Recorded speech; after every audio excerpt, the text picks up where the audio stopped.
I wanted to be coddled and be like, it's okay, Dougie. Like, the world's against you. Like, it's everybody else's fault.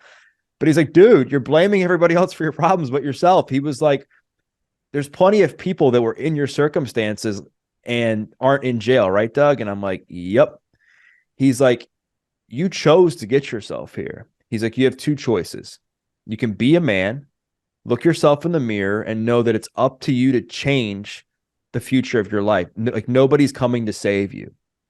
Or he's like, you can be a bitch, go cry in the corner and say, woe is me, and blame everybody else for your problems and feel sorry for yourself. He's like, most people will do that. So of course, the last thing I wanted to do was to be a bitch, right?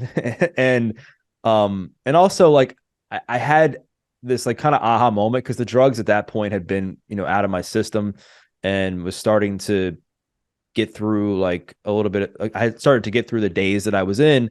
And I was like, you know what? Like, I clearly don't have everything figured out. At that point, I was 21 years old. I had 21 jobs. I was in this my own mental health crisis. I was, heavily addicted to drugs before that and selling drugs. So I knew that, like, man, like, clearly what I was doing before wasn't working. Let's try something else.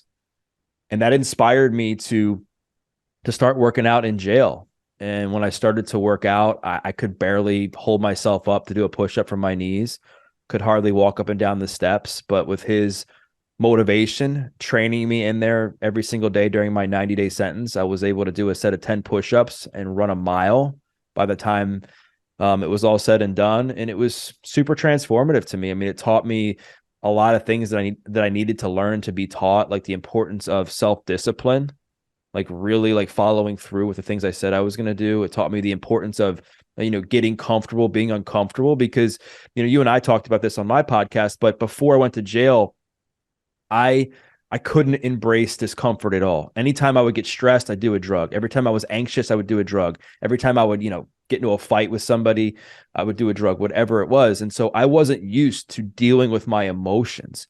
And in jail, there's nowhere to run. There's nowhere to hide. I wasn't the type of person that was going to get into a bunch of fights. So, me running my mouth when I was upset wasn't going to work for me. Obviously access to drugs isn't what it is on the streets in jail. So all these things that prevented me from escaping, where I really had to look myself in the mirror and figure out, how do I deal with these emotions in a healthy way? So that was helpful.